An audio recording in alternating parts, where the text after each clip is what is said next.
El brujo es contratado por el que desea causar el mal para que le haga el trabajito. El responsable y la persona a la que se quiere dañar casi siempre comparten una relación íntima. Pueden ser, por ejemplo, familiares, socios o compañeros de estudio. El motivo es casi siempre envidia del contratante hacia la víctima, por envidia de su éxito en el trabajo, en el amor o en las relaciones armoniosas que mantiene con su familia. Cuando el que desea causar el mal contrata al brujo para hacerlo, generalmente lleva algo de la víctima y lo entrega al brujo para que haga su magia. La magia consiste en pedir la ayuda de los poderes invisibles a través de una ceremonia nocturna para robar y capturar la sombra de la víctima y entregarla a una de estas entidades.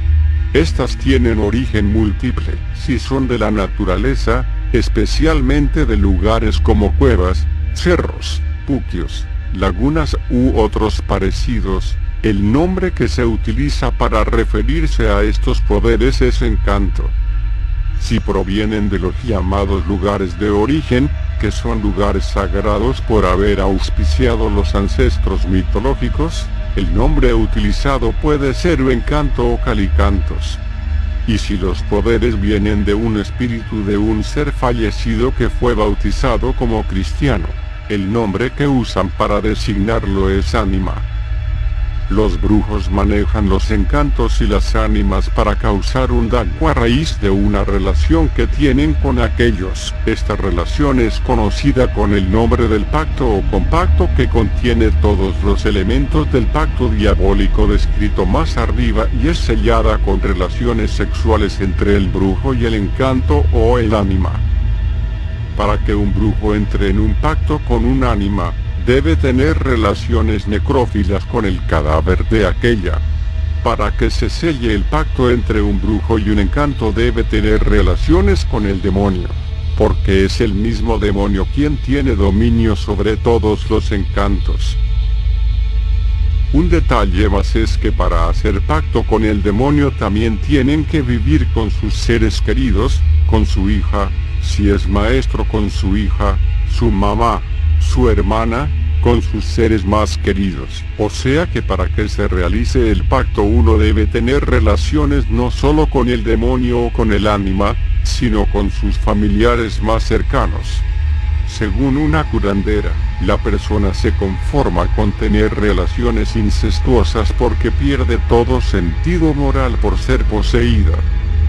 Para ilustrar cómo esto es posible, me contó la asistenta de esta curandera la historia de un paciente al que curaron con un crucifijo. Según ella, el muchacho se había acercado a un brujo malero cuando tenía 15 años para que le haga un trabajito para tener éxito como comerciante. Prácticamente el brujo lo entregó al demonio para que cambie sus ideas, que al ir a la iglesia se ría, fume. De las monjas paraba enamorado. Los negocios los doblaba y triplicaba el demonio. El paciente llegó a la edad de 17 años y era un gran millonario, pero su casa era un infierno. Y entonces la madre, que era una mujer muy humilde, ha empezado a suplicarle a Dios, a pedirle por sus hijos, porque los hermanos vivían como diablos, era un infierno pues su casa. A raíz de los rezos de la madre comenzaron a caer y el negocio se le fue cayendo abajo. Entonces su mamá caía mal con hemorragias nasales. Para curarlo lo tuvieron que limpiar con el Cristo. Con eso, el chico empezó a darse cuenta, poniéndose de rodillas y diciendo que quería que Dios le perdone y que le ayude.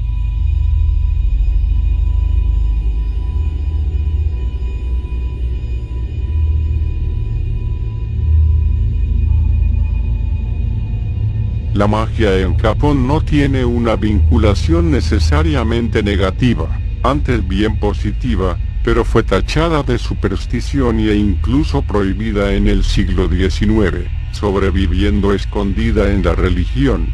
El nombre más común que recibe la cultura esotérica japonesa es Onmyogo, aunque en Japón, la magia, estrechamente relacionada con toda la cultura esotérica y religiosa de China, podía reunirse bajo el nombre de Jujutsu.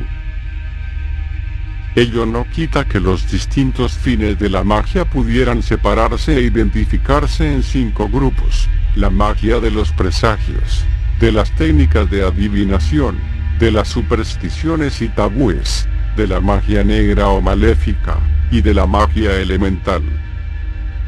Hongyodo es una cosmología esotérica, mezcla de ciencias naturales y ocultismo que, muy influenciada por la cultura china, se originó en Japón en torno al siglo VII. Se basa en las teorías chinas de los 5 elementos y del yin y yang. Estas llegaron a Japón entre los siglos V y VI, y fueron aceptadas por mucha gente de la época como un sistema práctico de adivinación. Estas prácticas se vieron más tarde influenciadas por el taoísmo, budismo y sintoísmo, y evolucionaron hasta el Hongyodo conocido en la actualidad, hacia el final del siglo VII. El Hongyodo se mezcló con otras creencias y muchas prácticas ocultistas, y pasó desde la base china de que provenía, a un sistema sincrético solo posible de encontrar en Japón. Tomó elementos del taoísmo, y llegado a las islas de la misma forma que el Hongyodo, incluyendo elementos mágicos como el katatagae, monoimi, enbai, y las ceremonias a los dioses taoísticos como el taishan fukunsai. Algunos elementos del Feng Shui y las artes médicas del Jukondo se incorporaron también, y mientras que el Hongyodo y el sintoísmo se influenciaban mutuamente, el Hongyodo se hizo más popular.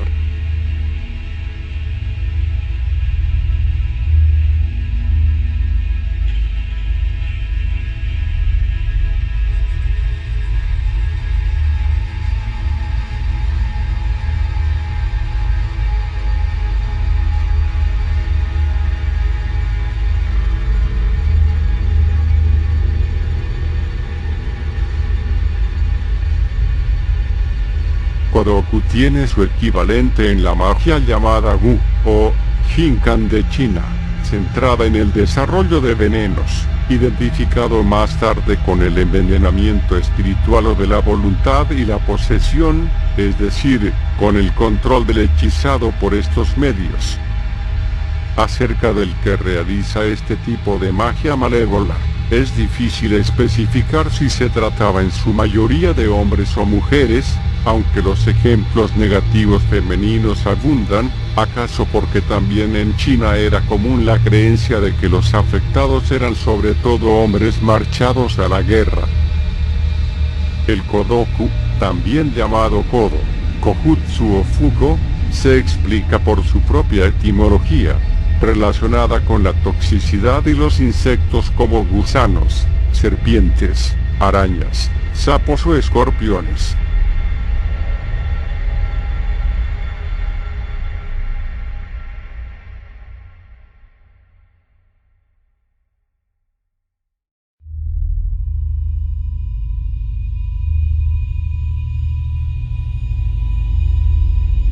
Aún hoy día en ciertas regiones del sur de China y en Japón, en zonas como Shikoku, se revisan, siguiendo la superstición, los árboles familiares para evitar que los prometidos o contrayentes tengan algún pariente mochi, que practicase este tipo de magia negra. El ritual principal de la Kodoku, así como de sus contrapartidas chinas, consistía en encerrar en un bote o caja un grupo de insectos u otros animales venenosos, como serpientes, escorpiones, arañas, etc., sin alimentarlos, de modo que se matasen y devorasen entre sí. El último que quedase, por tanto, recogía en sí toda la energía y odio del resto, volviéndose muy poderoso, así como su toxicidad se veía incrementada. En la mitología japonesa podemos ver dos ejemplos perfectos sobre la brujería. Onibaba y Yamauba son dos viejas brujas que viven en el interior de un bosque, dedicadas ambas a las artes negras y a la brujería, expertas en los artes de la brujería, de las pociones y de los venenos.